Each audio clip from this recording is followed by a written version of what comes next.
ఉన్నటువంటి వాళ్ళని ఎక్కడ ఖాళీ ఉంటే అందులో వేయడానికి చర్యలు తీసుకోవాలని చెప్పి ప్రభుత్వాన్ని కోరుతున్నాం అధ్యక్ష. ఈ రోజున మోడల్ స్కూల్లో కూడా 17 మంది చనిపోయారు, అక్కడేమో ఖాళీ లేవు అధ్యక్ష.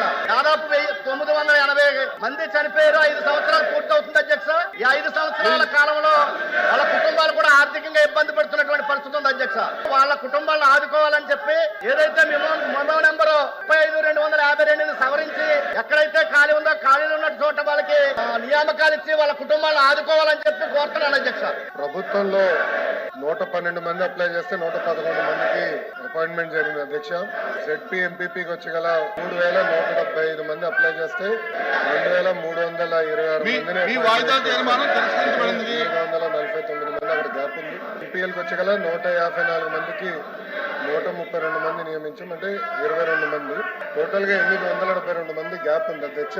గౌరవ సభ్యులు చెప్పినట్లు ఏంటంటే ఆ విషయంలో కొంచెం కోర్టులో కూడా ఉంది అధ్యక్ష. అది మీరు అన్నట్టు గతంలో 26/7/2023లో జియో వచ్చింది అధ్యక్ష. దాంట్లో ఏంటంటే 8th పాయింట్ లో deceased government employees who succumb to covid, అంటే కోవిడ్ లోనే చనిపోయిన వాళ్ళు గ్రామ వార్డ్ సచివాలయాలు 1 టైం మెజర్ కింద ఒకే ఒకసారి చేయగలుగుతాం. అంటే కోవిడ్ కోసం ఎగ్జామ్షన్ ఇచ్చారు. అప్పుడు అదొకసారి మేము కూడా స్టడీ చేస్తున్నాం అధ్యక్ష. ఎందుకంటే దీంట్లో మళ్ళీ యూనిఫైడ్ రూల్స్ అన్ని ఇబ్బంది పడతాము. ఒక్కొక్కరిది ఒక్కొక్కటి ఉంది. అంటే మున్సిపల్ సెపరేట్ గా ఉంటుంది, ZP సెపరేట్ గా ఉంటుంది, గవర్నమెంట్ సెపరేట్ గా ఉంటుంది.